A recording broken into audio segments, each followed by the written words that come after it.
அனைவருக்கும் வணக்கம். Welcome to பொன்முறையின் சேனல். இந்த வருஷம் 2024ல் ஒரு ஹாலிவுட் படமாக சிறப்பான ஒரு மிஸ்ட்ரி த்ரில்லர், கிரைம் மிஸ்ட்ரி த்ரில்லராக வந்திருக்க படம் தான் ஸ்லீப்பிங் டாக்ஸ். இந்த படம் இப்போ வந்து அமேசான், ஆப்பிளில் வந்து ரெண்ட்டுக்கு கிடைக்குது. கூடிய விரைவில் வந்து இது ஃப்ரீயாக வந்து ஓடிடியில் அவைலபிளாக இருக்கும்னு சொல்கிறாங்க. இது ஓடிடியில் வரும்போது நான் அப்டேட் பண்ணுறேன் எந்த ஓடிடியில் வருதுன்ட்டு. அநேகமாக இது அமேசான் ப்ரைமில் வந்து ஃப்ரீ ஆகிடுவாங்க அந்த மாதிரி தான் தெரியுது.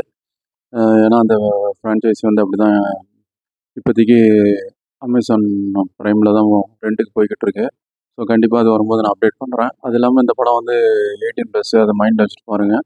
இது குழந்தைங்களுக்கான படம் இல்லை. படத்தில் வந்து அடல்ட் சீன்ஸ் இருக்குது. ஸோ அதனால் கண்டிப்பாக இது குழந்தைங்களுக்கு வந்த படம் கிடையாது. ஸோ அதை மைண்டில் வச்சுட்டு பாருங்கள். இந்த படத்தில் வந்து கவனம் அதிகமாக இருந்தது, ஹைப் அதிகமாக இருந்தது. காரணம் இந்த படத்தில் வந்து ஹீரோ நடிச்சர் வந்து கிளாடியேட்டர் படத்தில் கவனம் ஈர்த்த புகழ்பெற்ற ஆஸ்கார் அவார்டு வின் பண்ண அந்த படத்துக்காக ஆஸ்கார் அவார்டு வின் பண்ண ரசல் க்ரோ நடிச்சிருக்காரு. அவர் வந்து பல படங்கள், சிறப்பான படங்கள்லாம் பண்ணியிருக்காரு. த நெக்ஸ்ட் 3 டேஸ், கிளாடியேட்டர், அப்புறம் போன வருஷம் வந்த த பாப்ஸ், எக்ஸாசிஸ்ட், இந்த மாதிரி படங்கள்லாம் சிறப்பான நடிப்பை வெளிப்படுத்தக்கூடியவர். ஆஸ்கார் லெவல் நடிப்பெல்லாம் பின்னி பல்லெடுப்பார். அவர் எல்லா சீன்ஸையும் உள்வாங்கி பக்காவான நடிப்பெல்லாம் வந்து பேர் பெற்றவர். குறிப்பாக த நெக்ஸ்ட் 3 டேஸு, அப்புறம் போன வருஷம் வந்து அந்த பாப்ஸ், எக்ஸாசிஸ்ட், அந்த படங்கள்லையும் சிறப்பான நடிப்பு. கிளாடியேட்டர் படம் உலக புகழ்பெற்ற இந்தியாவிலேயும் சிறப்பான ஒரு படமாக இன்றைக்கும் பார்க்கப்படுற படமான உலக படங்களில் சிறப்பான படங்களில் ஒன்றா அவர் நடிப்புக்காக பேசப்பட்டுச்சு. அந்தளவு சிறப்பான நடிகராக நடித்த படம் தான் இந்த படம் ஸ்லீப்பிங் டாக்ஸு. ஸோ இந்த படத்தை வந்து ஆடம் கூப்பர்னு அறிமுக இயக்குனர் தான் இயக்கியிருக்காரு. ஹாலிவுட் படமாக வந்திருக்கு இந்த படம். நல்ல ஒரு க்ரைம் மிஸ்ட்ரி த்ரில்லர் ரிட்டர்னிட் கான்செப்டில் வந்திருக்கு. அது இல்லாமல் டைட்டிலில் நம்ம தமிழ்நாட்டில் போட்டிருக்க மாதிரி உங்களுக்கு சவால், இந்த படத்தோட கொலையாளி யாருன்னு கண்டுபிடிங்க அப்படின்ற அளவுக்கு படத்தில் வந்து மிஸ்ட்ரி எலிமெண்ட்லாம் நிறைஞ்சிருக்கு. அது யாருன்னு கண்டுபிடிக்க முடியாத அளவுக்கு நம்மளே கன்ஃபியூஸ் ஆக்கி கிளைமேக்ஸில் வந்து முடிச்சு அவிழும்போது நமக்கே ஒரு ஆச்சரியமாக இருக்கும். இவர் தானா கொலையாளி அப்படின்ற மாதிரி. ஸோ எப்படி வந்து அதே கண்கள்னு ஒரு படம் 1960ஸில் வந்துச்சோ அந்த படம் மாதிரி கிட்டத்தட்ட அதே பாணியில் இந்த படத்தையும் நல்லாவே கொண்டு போயிருக்காரு இயக்குனர். ஏன்னா அந்த படத்துலேயும் அப்படி தான் யார் கொலைகாரங்கன்னு அறியும் போது ரொம்ப ஆச்சரியமாக இருக்கும். அந்த படம் வரும்போது விளம்பரம் பண்ணாங்க, இந்த படத்தோட கிளைமேக்ஸ் யார்கிட்டையும் சொல்லாதீங்க, படத்தில் சுவாரஸ்யம் போய்டும்னு. அது மாதிரி இந்த படத்தோட கிளைமேக்ஸ் யார்கிட்டையும் சொல்லாதீங்கன்ற அளவுக்கு தான் இருக்குது. ஸோ இப்படி விறுவிறுப்பான அம்சங்கள், பல டீட்டெயிலிங்லாம் நிறைஞ்ச இந்த படத்தோட ரிவ்யூ தான் பார்க்க போகிறோம் இன்றைக்கி. ஸோ இந்த ரிவ்யூ ஸ்கிப் பண்ணாமல் பாருங்கன்னு கேட்டுக்கிறேன். அது இல்லாமல் நம்ம சேனலில் வந்து புது படங்கள் ஓடிடியில் வரும்போது, தியேட்டர்கள் வரும்போது எப்படி இருக்கும், அந்த படம் 18+ குழந்தைகள் பார்க்க வந்து அவங்க வந்து இல்லையா தெரிஞ்சுக்கிறதுக்கு யூஸ்ஃபுல்லாக இருக்கும். அதனால் நம்ம சேனலை வந்து சப்ஸ்கிரைப் பண்ணிங்கன்னு கேட்டுக்கிறேன். அது இல்லாமல் இந்த படத்தோட ரிவ்யூ பிடிச்சிருந்தா உங்கள் ஃப்ரெண்ட்ஸ் அண்ட் ரிலேஷன் எல்லாருக்கும் ஷேர் பண்ணுங்கள் அப்படின்னு கேட்டுக்கிறேன்.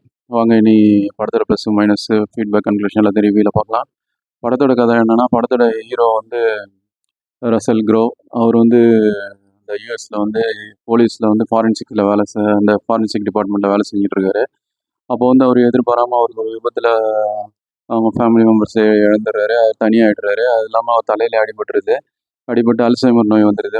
பழசெல்லாம் மறந்துடுது. 10 வருஷம் என்ன நடந்ததுன்னு தெரியாது. அது இல்லாமல் வீட்டில் டிவி ரிமோட் எங்கே வச்சோம், வீட்டில் ஃப்ரிட்ஜுக்குள்ளே என்ன இருக்குது, அப்புறம் மைக்ரோவேவ் ஒன்று என்ன வச்சுருக்குன்னு தெரியல. அவருக்கு என்ன நோய், மாத்திரை போடணும் என்னென்ன கூட அவரால் கண்டினியூஸாக ஞாபகம் வச்சுக்க முடியாது. அதனால் ஒரு கஜினி படத்தில் நம்ம சூர்யா அவர்கள் மாதிரி எல்லாத்தையும் கண்ணாடியில் ஒட்டிக்கிறது, அப்புறம் அந்த ஃப்ரிட்ஜ் மேலே ஒட்டி வைக்கிறது, டிவி மேலே ஒட்டி வைக்கிறதுன்னு அவரோட ரொம்ப கஷ்டமான வாழ்க்கை வாழ்ந்துட்டு இருக்கும்போது, ஒரு நாள் அவங்க கூட வேலை பார்த்த ஒரு கலீக் வந்து ஒரு லேடி வந்து சொல்கிறாங்க, உங்களை வந்து ஜெயிலில் இருக்க ஒரு சிறை கைதி, அவர் வந்து அடுத்த வாரம் வந்து தூக்கு தண்டனை கைதி தான் அவர். அடுத்த வாரம் வந்து ஒரு சிறையில் போட போகிறாங்க.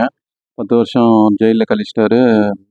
அவர் ஜெயிலில் போடுறதுக்கு முன்னாடி உங்களை பார்க்கணுன்னு சொல்கிறாரு. ஏதோ கேஸ் விஷயமா பேசணுமான்னு சொன்ன உடனே இவரும் வேறு வழி இல்லாமல் அப்படியா என்ன விஷயம்னு சொல்லி தெரிஞ்சுக்கலான்னு க்யூரியாசிட்டியில் போய் அந்த ஜெயில் கைதியை பார்க்குறாரு. அந்த ஜெயில் கைதியை பார்க்கும்போது ஜெயில் கைதி கிட்ட சொல்லும்போது ஜெயில் கைதி என்ன சொல்கிறாருன்னா, இங்கே என்னை ஞாபகம் இருக்கான்னு கேட்குறாரு ஜெயில் கைதி. அவருக்கு வந்து ரசல் க்ரோ சொல்கிறாரு, எனக்கு மறந்து போச்சு, எல்லாம் யாரும் ஞாபகம் இல்லை அப்படின்றாரு. அப்போ வந்து அவர் சொல்கிறாரு, நீங்களும் உங்கள் ஃப்ரெண்டு தான் என்னோடய கேஸை ஹேண்டில் பண்ணி இன்வெஸ்டிகேட் பண்ணி அதை கண்டுபிடிச்சி என்னை ஜெயிலில் போட்டீங்க. ஆனால் அந்த கொலை பண்ணது நான் கிடையாது. அந்த நேரத்தில் அந்த இடத்துல இருந்தேனே தவிர, அவர் வந்து அந்த கொலையானவர் வந்து என்னை வந்து போலீஸில் பிடிச்சி கொடுத்துட்டாரு. பழி வாங்குறதுக்காக அவங்க வீட்டுக்கு போனேன். ஆனால் கொலையை நான் பண்ணல. எனக்கு முன்னாடியே வேறு யாரோ பண்ணிவிட்டு என்னை வந்து மாட்டி விட்டாங்க. என்னோடய கைரேகை அவங்க வீட்டில் பதிஞ்சதை வச்சு நான் அங்கேருந்து தப்பிச்சதால, எனக்கு மேலே ஏற்கனவே சந்தேகம் இருந்ததால் முன்பகை காரணமாக என்னையும் தூக்கி கைது பண்ணிட்டாங்க. அந்த கொலையாளிக்கு எனக்கு முன்பகை இருந்தது. ஏன்னா அவர் தான் ஒரு திருட்டு கேஸில் என்னை தூக்கி உள்ளே வச்சுட்டாரு. அதனால் இந்த ஃபிங்கர் பிரிண்ட்டும் ஒத்து போகவும் முன்பகையை வச்சு நீங்கள் அந்த கேஸை க்ளோஸ் பண்ணிட்டீங்க. ஆனால் உண்மையிலேயே அந்த கொலையை நான் பண்ணல. அட்லீஸ்ட் அந்த கொலை யார் பண்ணாங்கன்னு தெரிஞ்சுக்கிட்டாவது நான் சாகலான்னு இருக்கேன். ஏற்கனவே நான் பண்ண பல கொள்ளைகளுக்காக, திருட்டுத்தனத்துக்காக நான் இப்போ அந்த 10 வருஷம் தண்டனை அனுபவிச்சிட்டேன். அடுத்த வருஷம் சாவறத பற்றி எனக்கு பிரச்சனை இல்லை, ஆனால் அந்த கொலைகாரன் யாருன்னு தெரியணும் எனக்குன்னு சொல்லி அவர் சொல்கிறாரு. இவருக்கு ஆச்சரியமாக இருக்குது. அப்போ தான் சொல்கிறாரு, நீ தானப்பா பண்ணானா, நான் பண்ணலான்னு ஒரு உறுதியாக சொல்கிறாரு. அதுக்கப்புறம் இவர் என்ன யோசிக்கிறாருன்னா, சரி நம்ம இந்த கேஸை எடுத்து பார்ப்போம், திரும்ப இன்வெஸ்டிகேஷன் பண்ணுவோம்னு சொல்லி அந்த கேஸ் ஃபைல்லாம் பழைய ஃபைல்லாம் தூசி தட்டி எடுக்கிறாரு.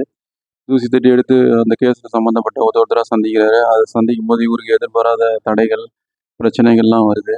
அதுலேருந்து யார் கொலைகாரங்கன்னு கண்டுபிடிக்கலாது, கன்ஃபியூஸ் ஆகுது. இவருக்குள்ள அந்த அல்சைமர் நோயை வச்சுக்கிட்டு, அந்த மறதியும் வச்சுக்கிட்டு ரொம்ப ரிஸ்க் எடுத்து அந்த கேஸை ஹேண்டில் பண்ணுறாரு. கடைசியில் கிளைமேக்ஸ் ஒரு வழியாக கண்டுபிடிச்சிடுறாரு அது யார் கொலைகாரங்கன்னு. அந்த கிளைமேக்ஸ் தான் வந்து வேறு லெவல் ட்விஸ்ட்டு.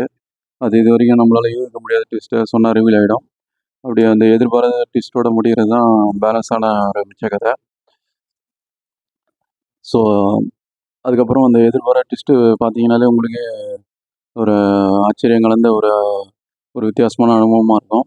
சொன்னால் ரிவீல் ஆகிடும், பாருங்கள்.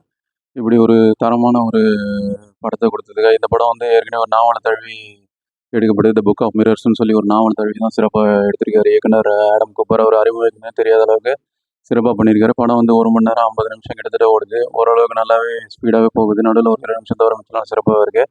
இனி படத்தில் ப்ளஸ் மைனஸ் பார்க்கலாம். படத்தில் ப்ளஸ்னு பார்த்தா ஊட நெட் கான்செப்டில் வந்து சிறப்பான விறுவிறுப்பான இன்வெஸ்டிகேஷன். அது வந்து ஹீரோ ரசல் க்ரோ வந்து இன்வெஸ்டிகேட் பண்ணும்போது ஒரு முகபாவனைகள், அவர் சந்திக்கிற பிரச்சனைகளை ஹேண்டில் பண்ணுறது, ஒரு வயசில் அந்த ஒரு வயசானவராக இருந்தாலும் அந்த தலையில் அடிபட்டு அந்த அல்சைமர் நோய் அதெல்லாம் ஹேண்டில் பண்ணி சிறப்பாகவே இந்த கேஸை முடிக்கிறதுக்காக தீவிரப்படுத்துறது எல்லாமே சிறப்பாக ஒரு வழியை பொறுத்துக்கிட்டு பண்ணுற சீன்லாம் நல்லாவே பண்ணியிருக்கேன். இந்த வருஷம் பல விருதுகளுக்கு தகுதியான ஒரு நடிப்பு. இந்த படத்துக்கு பல விருதுகள் கிடைக்க வாய்ப்பு இருக்குது. ஆஸ்கர் அவார்டுக்கு நாமினேட் ஆனால் கண்டிப்பாக கிடைக்க வாய்ப்பு இருக்குது 2-3 பிரிவுகளில்.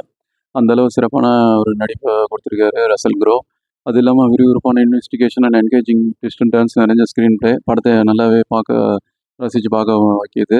அது இல்லாமல் கொலையாளி யாருன்னு சத்தியமாக உங்களால் யூகிக்க முடியாது. படத்தை பார்த்துட்டு நீங்கள் பின்னூட்டங்களை தெரியப்படுத்துங்க, யார் கொலையாளின்றதை உங்கள் அனுபவத்தை தெரியப்படுத்துங்க. அந்த மாதிரி வித்தியாசமான ஒரு சிறப்பான படம். அது இல்லாமல் இன்னொரு விஷயம் தெரியப்படுத்திக்கிறேன், இது 2013 ஒரு இந்திய மொழியில் வந்த ஒரு படம் கூட இதே மாதிரி தான் கிட்டத்தட்ட இருக்கும். அந்த படத்துக்கு இந்த படம் ஏகப்பட ஒத்துமை இருக்கும். நீங்கள் அது இப்போ சொன்னால் ரிவீல் ஆகிடும். நீங்கள் அதை பார்த்துட்டு அது எந்த படத்தோட ரிசம்பிளன்ஸ், அது இந்திய படம் தான் அதையும் சொல்லிட்டேன்.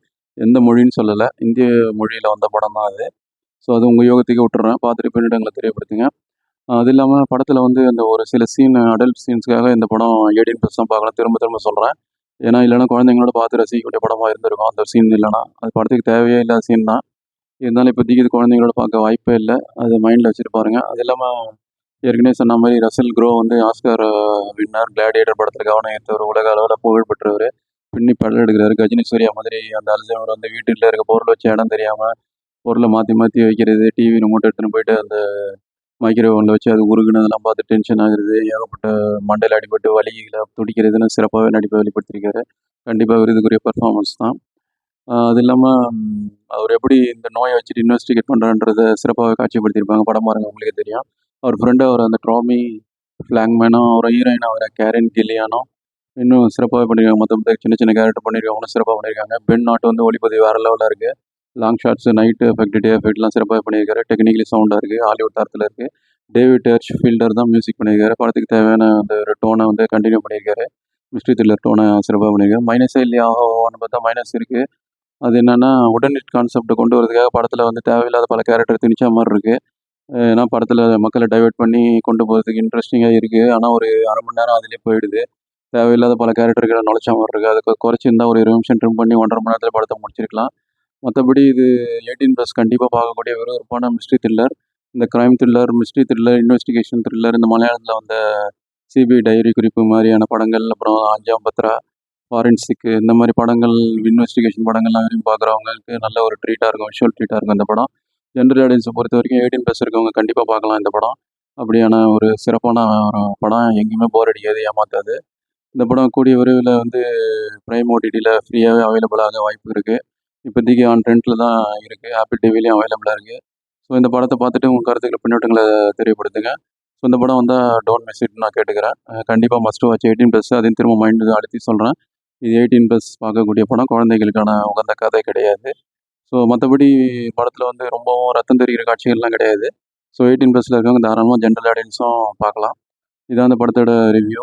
இந்த ரிவ்யூ பிடிச்சிருந்தா ஃப்ரெண்ட்ஸ் அண்ட் ரிலேஷன் எல்லாருக்கும் ஷேர் பண்ணுங்கள். வேறு திரையை முடிச்சனால முன்னாடி சந்திப்போம். அதுவரை நன்றி, வணக்கம்.